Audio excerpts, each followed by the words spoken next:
tardes para todos. Bienvenidos a Lienzi, Ventanas al Conocimiento. Para mí es un placer volvernos a encontrar en esta unidad curricular, en esta cátedra tan importante para el proceso de formación de nosotros como educadores. Tenemos la unidad uno y ustedes ya realizaron la actividad. En este caso era una exposición virtual y realmente los y las felicito. A pesar de que hay tal vez algunos detalles sobre todo en cuanto al aspecto que en este momento yo estoy haciendo. Si yo, por ejemplo, voy a desarrollar una presentación creativa, yo no debo leer, puedo ir haciéndolo también, pero puedo explicarlo de una manera más original, con tus propias palabras. Realmente para nosotros es bastante importante que ustedes siempre vayan reflexionando acerca de tan importante formación como es el proceso de la lectura en función de de la madurez requerida por el niño y su aprendizaje. Comenzamos. El contenido temático, ¿qué es la lectura? Y en mi caso yo me caso con Paulo Freire. Realmente considero que uno de los mayores pedagogos, maestros, críticos acerca de la educación es Paulo Freire y bueno, vamos a trabajar un poco ese concepto. También tenemos el aprendizaje de la lectoescritura desde una perspectiva constructivista. Tenemos técnicas e instrumentos y procedimientos de evaluación de la comprensión lectora. Tenemos la práctica escolar de la lectura y la escritura, el rol de docente como agente del cambio en el proceso de enseñanza de la lectura y la escritura. En mi caso, yo soy licenciada en Educación, mención castellano y literatura de la Universidad de los Andes. Tengo una maestría en Ciencia de la Educación y un doctorado en Humanidades, Mención en Educación. Y realmente en mi vida laboral estoy activa como profesora o maestra en educación media en castellano y literatura y me apasiona el tema porque considero que uno de los momentos de aprendizaje más importantes para todos, niños, niñas, jóvenes y adultos, es el proceso de la lectura y la escritura. Y en este caso que nos corresponde, en esta unidad número uno, tenemos a la lectura, desde el proceso de la madurez, desde el proceso que el niño está en educación inicial, está en educación primaria, y vamos a ir bueno, trabajando poco a poco en este aspecto. Quería traerles para el día de hoy una frase positiva. Trabajo mucho con la frase positiva porque una palabra positiva, una frase positiva puede cambiar tu día. Y esta frase dice así: enfrento mis temores con interés y calma. Y nosotros, los maestros, tenemos una gran responsabilidad. Nuestra responsabilidad es invaluable. Creo que no hay gobierno, no hay país que realmente le dé desde el punto de vista económico el valor, en, bueno, y no solamente económico, desde el punto de vista emocional, desde el punto de vista de sentirse orgulloso de los maestros, porque si nosotros no hubiesen profesionales, no hubiesen administradores, médicos, políticos, ingenieros, médicos veterinarios, doctores, escultores, pintores, artistas, porque por nosotros pasa así como dice la Biblia, ¿no? Nosotros vamos a ir moldeando a ese niño y esa niña, formando ese talento, explotando su potencial, sus talentos, su capacidad, su inteligencia. Entonces tenemos la lectura. ¿Y qué es la lectura para Paulo Freire? En el 2000, en la Universidad de Río, Paulo Freire expresa: el acto de leer se configura una búsqueda por tratar de comprender el contexto social mediante la asociación de la experiencia escolar con la cotidianidad del alumno. Y nosotros en clase lo conversábamos cuando uno comienza a disertar y a interpretar y analizar esta definición. Sencillamente el estudiante desde inicial, el profesor que comienza con el libro Mi Jardín, que bueno, nosotros aprendimos el libro Mi Jardín, un proceso totalmente descontextualizado. Yo amo a mi papá. Y si mi niño no tiene papá, si nunca ha conocido a su papá, ¿será que en algún momento él podrá interiorizar esa frase? ¿Podrá realmente leerla y hacerla parte de su vida y de su contexto? Entonces, allí es donde nosotros asumimos la importancia de que la lectura, sobre todo la lectura, sea una lectura interpretativa, que parta también de esa experiencia escolar, de la experiencia escolar y de la cotidianidad del alumno. Entonces, en este sentido, nosotros podemos visualizar podemos entender que para que un alumno se sienta gustoso, que tome el placer por la lectura, tiene que sentirla, tiene que apasionarse, tiene que gustarle. Y como desde inicial, incluso educación media, yo trabajo con educación media, ¿cómo tú haces para que ese niño se sienta a gusto por la lectura? Busca su lectura preferida. Comienzas por allí, le vas preguntando qué te gusta leer, por qué te gusta leer, cuáles son tus temas preferidos, qué te gustaría hacer, te gustaría escribir un cuento, una poesía, una leyenda, un mito, una fábula, porque realmente no podemos descontextuarnos del proceso donde estamos. Si, por ejemplo, nosotros, en el caso yo trabajo en el doctorado en humanidades en educación y tengo estudiantes que están en el campo de Colombia. Y entonces tú no puedes colocarle una lectura a un estudiante que vive en una aldea donde su contexto, ¿verdad? Donde todo lo que lo rodea es agricultura, es ganadería, es pesca, para darle una lectura donde todo es la urbe, donde esa descripción de ese ambiente es las torres de Nueva York. Sí, sería importante para que ellos reconozcan, entiendan que hay varios espacios del mundo donde ellos deberían conocer, pero no son las primeras lecturas. Las primeras lecturas tienen que ir de acuerdo a su cotidianidad. Entonces, Pablo Freire también nos habla de tres elementos. Esos tres elementos implica la percepción crítica, que es la actitud crítica, la comprensión mágica de la palabra. Escuchen la frase, comprensión mágica de la palabra.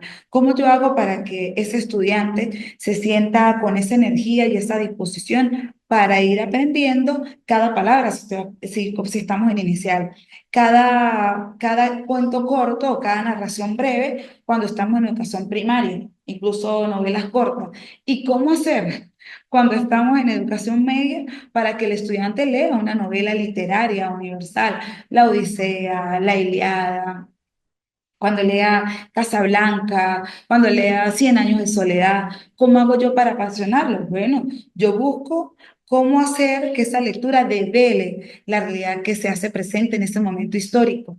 Yo poderle impregnar a ese estudiante esa chispa de inquietud. En mi caso, yo trabajo mucho con el portafolio y yo le digo a ellos, cada texto, cada hoja que usted vaya leyendo, vaya, subraye, tome apuntes, busque la manera de que ese proceso de formación de la lectoescritura sea más de análisis y de comprensión. La web nos presenta un millón de formas como usted a través de la IA tener un resumen casi que con tus propias palabras de un libro. Pero qué maravilloso podría ser si usted cada página o cada capítulo o de la página 1 a la página 20 usted va adentrándose y soltando, ¿verdad? Tejiendo cada espacio en personaje, en ambiente, en acciones, qué me impacta, qué me gusta, qué me desagrada. Él también coloca de esos tres elementos la interpretación y la reescritura. La interpretación se vincula con el hombre, con la realidad, y la reescritura es volver a reescribir esa historia, a reescribir esa novela, a incluso cuando tenemos estudiantes muy talentosos que realmente les gusta la lectura, ellos tienen la capacidad de cambiar el final y decir, profesor, a mí no me gusta el final, lo voy a cambiar. Y eso llena de motivación, llena de alegría, llena de entusiasmo y llega a disposición para seguir aprendiendo en función de la importancia de la lectura, de cómo nosotros logramos eh, eh, intimar, sí, esa es la palabra, interiorizar a ese alumno con la lectura y su propia cotidianidad y experiencia. Y tenemos el aprendizaje de la lectoescritura de una perspectiva constructivista. Y aquí les traigo dos autores que me encantan, son parte de mi proceso de lectura para poder motivar, para poder establecer diferentes tipos de estrategias innovadoras, creativas, originales a mis espacios de clase. Y tenemos a Emilia Ferreiro en 1997, y ella nos expresa, si la escritura se concibe como un código de transcripción, su aprendizaje se concibe como la adquisición de una técnica. Si la escritura se concibe como un sistema de representación, su aprendizaje se convierte en la apropiación de un nuevo objeto de conocimiento, o sea, en un aprendizaje conceptual. Qué maravilloso es cuando usted comienza su clase con una lluvia de ideas en cualquier sistema, en cualquier nivel y modalidad que usted tenga educación y que el estudiante vea, explore ese sistema de representación, ese sistema que usted que lo hace propio, porque permite a partir de esa lluvia de ideas volver a elaborar un concepto, volver a reescribir una historia, volver a darle un poco más de personalidad y de características físicas, psicológicas, emocionales a un personaje de cualquier tipo de lectura. Entonces, no, que la escritura no le damos como un simple código de transcripción. Y yo, es mi lucha particular, es decirle al estudiante, cuando usted va a transcribir, por lo menos transcriba bien, vaya leyendo en la computadora, en el teléfono, en el libro, y vaya escribiendo lo que usted realmente considera que es importante,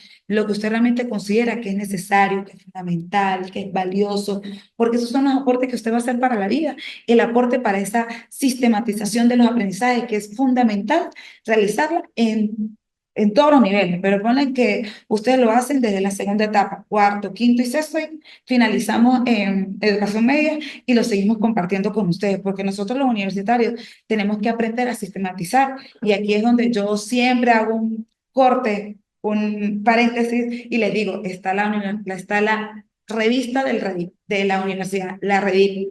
Busquen, indaguen en su aula virtual, coloquen la foto de perfil, adéntrense en ese mundo mágico y novedoso y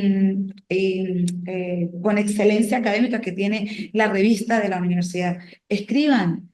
Yo la semana pasada con el grupo del doctorado, un profesor decía que para él era un sueño donde él vivía, porque él vivía en un campo donde era un sueño ser, incluso terminar el sexto grado.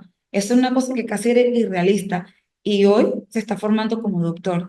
Entonces dice, yo estoy escribiendo mis memorias no para sentirme bien conmigo mismo, que obviamente uno primero tiene que conocerse y amarse y apropiarse de lo que hace, pero más allá de eso, de compartir las experiencias que he hecho, de que mi experiencia sirva para que otras personas se motiven a seguir estudiando, a seguir aprendiendo y a seguir siendo maestros, porque cada día somos menos y deberíamos cada día ser mucho más, deberíamos de preocuparnos más por esa educación de calidad, esa educación transformadora, innovadora, que nos permita, bueno, asumir que la única manera de cambiar el mundo es a partir de la educación. Tenemos Escribir y Leer de Maruni en 1993. Primero, empezar por escribir, ya que el escribir incluye reflexión sobre el lenguaje escrito y la lectura de lo que el niño ha escrito. Si usted hace una lectura reflexiva, yo hace unas horas, estaba trabajando con mis estudiantes orientación y convivencia en primer año. Y yo les leí una lectura reflexiva muy bonita o muy reflexiva, muy fuerte, acerca de cuál eres tú. Entonces ella habla de la zanahoria, el huevo y el café. Se las recomiendo. Y yo les decía a ellos, les colocaba, ¿qué significa para ti? Por favor, yo voy leyendo, pero usted vaya escuchando y vaya tomando nota de lo que se está haciendo. ¿Quién eres tú? La zanahoria, el huevo, ¿cuál es la reflexión? Porque esa es la manera, aunque el niño va escuchando la lectura o va leyendo, ¿verdad? Lo que está, pero está de una vez escribiendo su propia historia, escribiendo sus propios comentarios, sus propias opiniones, sus propias emociones. Desarrollando habilidades como la discriminación visual y auditiva de grafías, sonidos, correspondencia, grafema, fonema. Segundo, acompañar, interactuar con el alumnado. El papel del profesor es seguir al niño en su esfuerzo y proceso de aprendizaje y no al programa preestablecido. Tercero, reproducir y reconstruir el lenguaje para dotarlo de significado y utilidad. Cuarto, comprender y producir distintos tipos de texto en distintas situaciones. Viene la época decembrina. ¿Qué hacemos? Hagamos un cuento navideño. ¿Qué podemos hacer con nuestros estudiantes? Realicemos una poesía navideña, hagamos un concurso de poesía navideña. ¿Qué podemos hacer con nuestros estudiantes? Rompecabezas, abecedario, juego de palabras y respuestas. Ahorita les voy a dar algunas técnicas que nosotros hemos venido trabajando y nos ha ido muy bien en cuanto a la lectoescritura. Espero que vayamos bien. Ojalá y cuando puedan leer escuchar esta pequeñas charlas que quería hacer con ustedes, pues sientan la oportunidad de estar allí y compartir. Entonces, seguimos. Tenemos el método constructivista en el proceso de formación de la lectoescritura. Y nosotros sabemos que el constructivismo es parte de ese proceso que nosotros como maestros y nuestros estudiantes deben incorporarse y adentrarse en este método, porque es la construcción del aprendizaje. Es nunca podemos dejar de valorar nuestra profesión, porque sabemos que somos los maestros y los garantes de que realmente existe una educación de calidad. No obstante, nosotros podemos ser garantes de que el estudiante pueda caminar, pueda hacer ese recorrido académico, nosotros llevándolo, ¿verdad? Siendo el facilitador del proceso para que ellos realmente interioricen y se motiven en ese proceso de lectura. Un estudiante que esté estimulado de forma integral, es decir, en diversos aspectos, como como la expresión oral, la motricidad, las emociones, la expresión plástica, musical, es más propenso a alcanzar el éxito en un futuro proceso de aprendizaje en cualquier ámbito de estudio. Esa estimulación no estar inconcertada en una serie de reglas o pautas, sino planteada de forma libre y en la que el protagonista sea siempre el alumno. Dentro de este sistema de aprendizaje, el rol del adulto debe ser el facilitador de los materiales, el entorno y quien ayuda a dar soluciones, pero deja libertad al niño para construir su conocimiento o para elegir lo que construye. Y para nosotros es fundamental desarrollar el cerebro triuno. Nosotros tenemos ahorita un proyecto innovador y realmente esta semana fue una semana de muchas experiencias, muchas emociones, un caudal de emociones porque estamos en este proyecto de incorporar en el estudiante, en su sistema de conocimientos, la expresión plástica y musical. Cuando tú incorporas eso, el estudiante es mucho más analítico, mucho más reflexivo, mucho más interpretativo, porque él desarrolla esa habilidad, ese talento que es innato y nosotros todos tenemos un talento. Lo que tenemos que buscar es que exista una atención individualizada que me permita a mí, mi maestro de música, decir, tú eres buenísima para ejecutar flauta dulce, tienes una habilidad impresionante para ejecutar instrumentos de cuerda. Tú eres impresionante para ejecutar un instrumento de viento, ¿no? Tienes una hermosa voz, vamos a educarla. Tantas cosas que podemos hacer incluso desde el punto de vista también plástico, cultural. La gran cantidad de estudios realizados refleja la crucial importancia que tienen estos procesos de aprendizaje como primer paso para que posteriormente se pueda desarrollar con éxito cualquier otro tipo de proceso de enseñanza. Nosotros tenemos que estar claros, nosotros los maestros, que el proceso de enseñanza y aprendizaje no es igual para todos. Hay estudiantes que tienen, que caminan, otro estudiante que corre, otro estudiante que va a su ritmo, otro estudiante que debemos llevar de la mano. Todos tenemos un proceso de enseñanza distinto y no obstante, eso no significa que no vamos a llegar al éxito. Hay estudiantes que en muchas ocasiones hay maestros que no deberían ser maestros, dicen, ese niño no va a llegar, ese niño no cumple la competencia, ese niño no completó el indicador y dentro de unos años lo ve siendo médico porque no se dejó frustrar, porque tuvo un padre y representante que creyó en él, que lo cambiaron de escuela, que cambió de maestra y lo dejó desarrollar ese potencial, porque no todos tenemos el mismo proceso de enseñanza ni el mismo proceso de aprendizaje y eso tenemos que entenderlo. El constructivismo es una metodología que, a diferencia de los métodos de enseñanza de lectoescritura mencionados anteriormente, considera que el alumnado cuando comienza a leer y escribir no parte de cero, ya que ha ido incorporando mucho aprendizaje de lo que percibe en su entorno. Todos esos aprendizajes no son algo previo y vinculado a su proceso de alfabetización, sino que forman parte del mismo. Por la experiencia docente que atesoramos, sabemos que tampoco es cierto que el estudiante aprenda a leer a partir de los 6 años, ya que hay alumnados con edades comprendientes de los 4 y 5 años que alcanzan unos niveles de escritura aceptables y sin ningún tipo ni de presión ni obligación, solo con una estimulación bien orientada. Con el sistema constructivista, cada alumno avanza a su propio ritmo individual. A veces me frustra, me entristece escuchar maestros de primer grado que dice, pero él tiene que aprender a leer y escribir. ¿No? Llévenlo su proceso. El niño tiene primero, segundo y tercero para que logre esa motivación, esa actividad, esa función tan innovadora, tan rica, que es apropiarse de su propio ser, de su propio conocimiento, de sus propias experiencias vividas. Tenemos, asimismo, eh, decimos que este método constructivista del proceso de lectoescritura es una construcción del conocimiento de forma colectiva, de un aprendizaje cooperativo, para que puedan alcanzar unas conclusiones individuales, ya que cada alumno tiene un ritmo individual y que al no existir un ritmo común y homogéneo para todo el grupo, sino que avanza cada uno a su propio ritmo. Esa discusión que se entabla entre unos y otros en la asamblea es la que le va a hacer reflexionar, tener en cuenta muchos aspectos referidos al proceso de lectoescritura. Por ejemplo, a partir de los 3 años se recomienda, escuchen, lean y escuchen muy bien. El dibujo y la escritura de palabras a partir de lectura de cuentos. Escribir su nombre en cada dibujo y tener espacio para colgarlo y sentirse identificado. Juegos omitiendo letras en nombres de objetos o en el nombre del protagonista del día.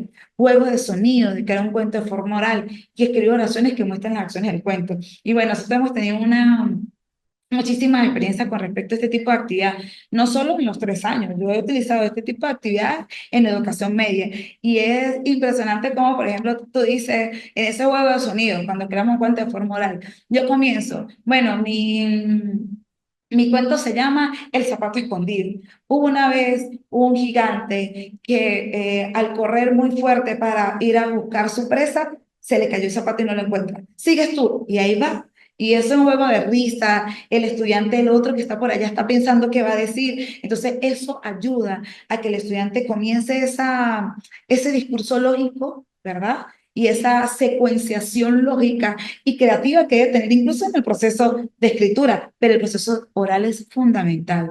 Si yo al estudiante le permito participar, hablar, conversar, hacer trabajo en equipo, el estudiante cuando llega a primer año es un estudiante con fortaleza, con potencialidad para pararse en cualquier espacio y poder, dice,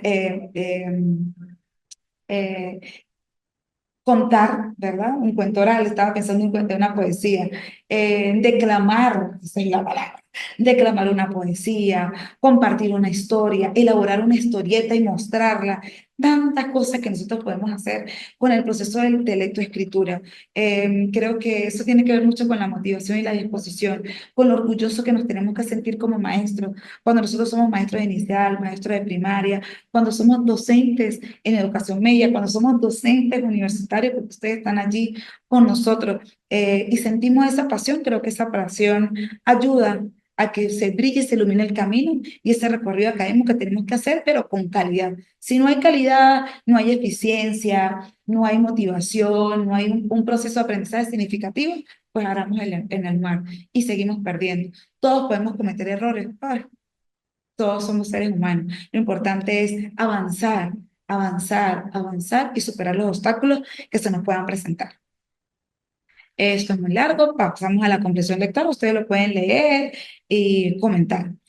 Mejorar la comprensión lectora y miren, la lectura, un mundo por descubrir. Y me encantó mucho esta imagen. Como ustedes ven, esta presentación es bastante creativa, tiene un conjunto de imágenes que, bueno, me permiten adentrarme en ese mundo de la fantasía y la lectura y creo que ustedes también. Mejorar la comprensión lectora no solo beneficia a tus hijos en el ámbito académico, sino que también les proporciona herramientas valiosas para la vida diaria. Una buena comprensión lectora les ayuda a desarrollar el pensamiento crítico, a resolver problemas de manera más eficiente y a comunicarse de manera más efectiva. Además, fomenta la curiosidad y el amor por el aprendizaje, habilidades que les serán útiles a lo largo de toda su vida. Cuando nosotros hacemos bien nuestro trabajo, pero tenemos ese apoyo del representante, cuando el estudiante se siente auténtico, original, valorado, estimado, ese proceso de comprensión lectora eh, le permite no solamente acceder al sistema educativo, sino en todos sus espacios. Entonces el estudiante puede levantarse y dar su opinión en cualquier espacio familiar, laboral, personal. Hay estudiantes realmente que no saben expresarse, no saben expresarse porque no leen, no utilizan el diccionario, les cuesta utilizar una palabra desconocida, buscarla, incorporarla a su propia expresión, a su propia producción. Es muy importante despertarle esa curiosidad, ese amor por el aprendizaje. Las lecturas reflexivas son fundamentales en el primer momento del día. Como yo les colocaba, las frases positivas nos ayudan a que ese estudiante respire, respire. Yo le digo, párese, respire, siéntese nuevamente y vuelva a decirme. Y ahí uno va en ese proceso de disciplina, de conocimiento, de pasión, de riesgo. Y tenemos actividades de estrategia de comprensión lectora. La lectura en voz alta. Yo no sé qué maestro, porque lo he escuchado, dice, por favor, silencio, la lectura es silenciosa. ¿Cómo se escucha? Si de pronto es más auditivo que visual, ¿cómo se entiende? En mi caso yo soy más visual que auditiva. Yo tenía mis compañeros en primaria, yo tenía que mi compañero él era más auditivo. Entonces yo le decía, bueno, yo leo y tú interpretas. Entonces yo leía y él interpretaba, porque muchos somos auditivos y otros somos visuales. Entonces yo leía y él escuchaba en voz alta. Entonces éramos el mejor equipo, salíamos muy bien. Por eso, porque buscamos la manera de saber cuál era nuestro talento y nuestra potencialidad. El club de lectura, fundamental. Que usted al niño corto, usted va avanzando como en la escalera, novelas cortas, cuentos cortos, poesías, trabalengua, pero un club de lectura donde el niño se sienta apasionado por lo que lee. Entonces, a él le gusta leer trabalenguas, al otro le gusta unos cuentos, al otro le gusta la adivinanza, al otro le gusta la fábula, a otros les fascinan las leyendas. Entonces, buscar la manera de que ese proceso sea en ese sentido. Los mapas conceptuales son necesarios para poder analizar y que el estudiante, a partir de un texto, ellos puedan tener esa capacidad de análisis, de comprensión y de síntesis, de resumirlo, pero que realmente lo entiendan. El teatro de lectura, esta estrategia me encanta, porque ellos, cuando yo les, incluso cuando les hablo acerca de ese cuento donde yo digo, había una vez un pájaro soñador, entonces el estudiante le digo, bueno, cada uno de ustedes en ese cuento de animal, el pájaro soñador, usted va a ser el águila, usted va a ser la mariposa, y que ellos vayan desarrollando ese teatro de lectura con sus propias ideas, con sus propias escenas, con sus propias acciones, su propio ambiente. Eso es fenomenal, porque después usted le dice, por favor, llegan a su casa y escriben la obra. Tenemos horas de rato, horas para rato. Técnica de comprensión lectora, la lectura crítica.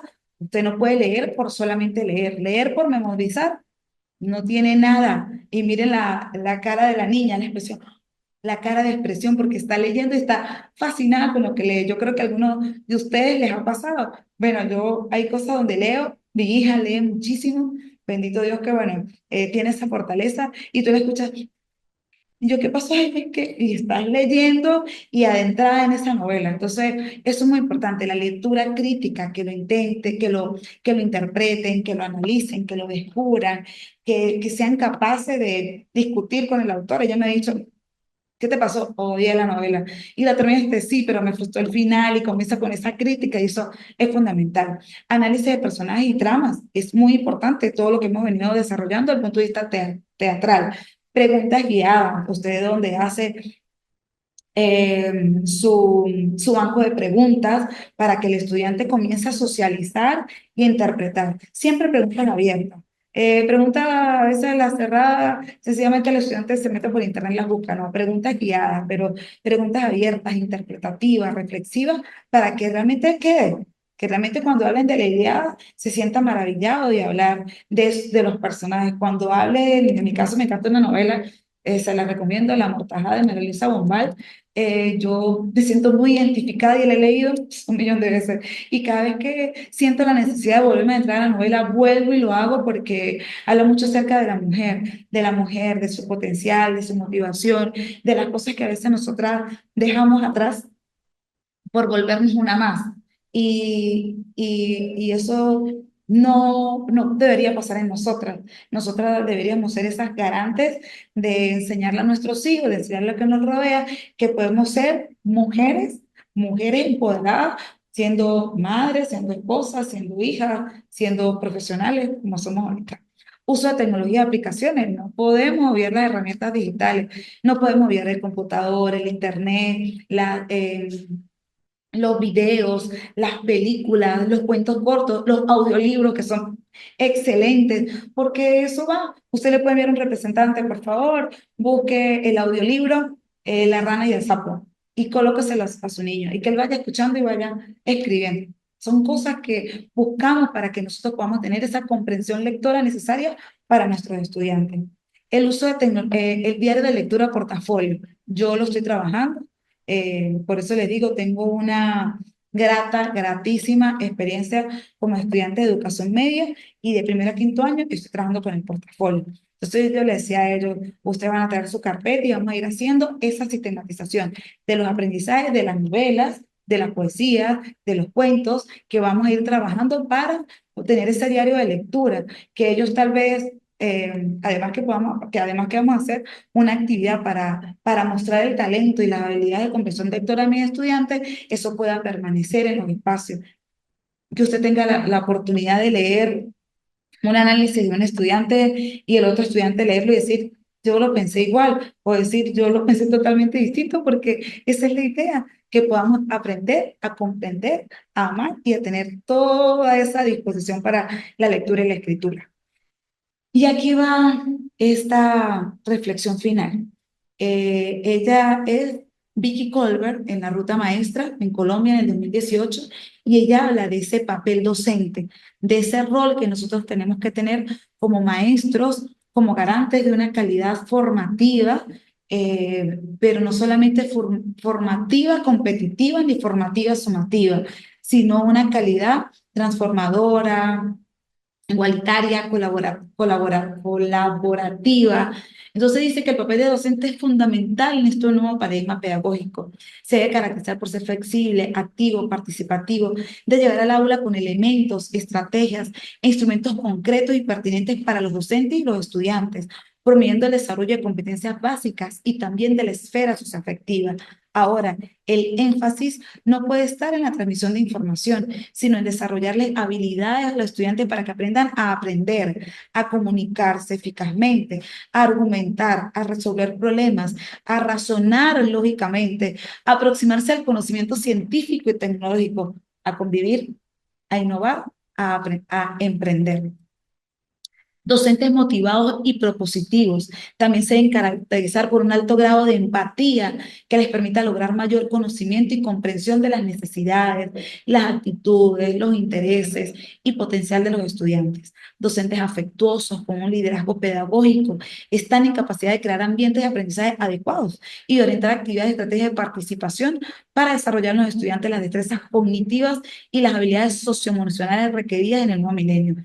Habilidades que sustentarán la proyección y capacidad de los estudiantes para aprovechar las oportunidades y aportar al desarrollo del entorno local, nacional y mundial. Tenemos estudiantes talentosos, pero nosotros, mis queridos maestros, somos maestros ejemplares. Solamente usted que está allí detrás de esta pantalla, que tiene mil y un trabajos y está formándose en el INSI, que es la ventana del conocimiento a la sociedad del conocimiento, es motivo de aplauso y es motivo de orgullo, es motivo de admiración, porque hay docentes que se quedan simplemente con el título de licenciado y no saben que lo importante del docente es estudiar para la vida, como lo hace el médico. El médico salva vidas, nosotros salvamos almas, porque cuando nosotros hacemos bien nuestro trabajo, marcamos huellas y hacemos que nuestros estudiantes sean más motivados, que los estudiantes se sientan felices, ciudadanos felices. Yo, miren cómo me coloco, yo me siento muy emotiva, me da muchísima alegría ver cuando estudiantes se sienten felices y motivados en el espacio, porque debemos ser eso, debemos ser docentes afectuosos, que abracen, que almen, que toquen el alma con los valores, con la empatía, ponerse en el zapato del otro, es muy importante, es fundamental para que el aprendizaje realmente sea transformador.